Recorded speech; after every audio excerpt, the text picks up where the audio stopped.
তাহলে কেথাটা আর আনলে না?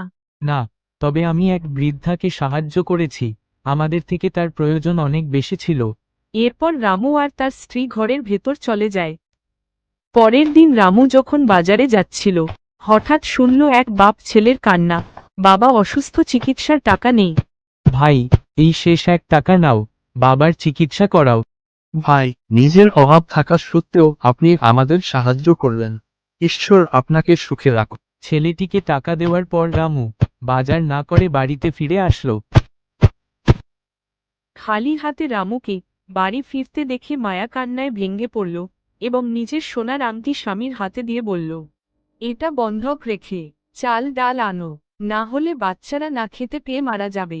রামুর ইচ্ছা না থাকা সত্ত্বেও আংটি বন্ধক রেখে কিছু চাল ডাল আনে। সেদিন সবার পেটে অল্প খাবার জোটে।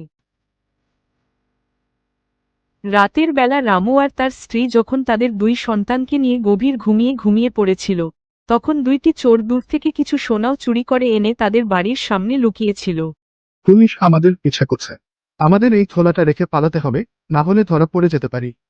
তারপর চোর দুটো ওখান থেকে চলে গেল। পরের দিন মায়া ঘুম থেকে উঠে দেখে তাদের বাড়ির সামনে একটা থোলা পড়ে আছে। সে সেটা খুলতে গিয়ে দেখল, রামু, দেখো থোলার মধ্যে কি আছে, সোনার মোহর। মায়া, আমি বলেছিলাম না ঈশ্বর আমাদের সাহায্য করবে? এই দেখো, ঈশ্বর আমাদের জন্য সাহায্য পাঠিয়েছে।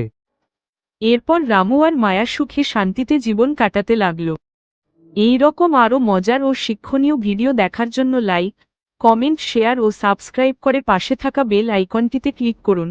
দেখা হবে আবার নতুন কোনো ভিডিওতে।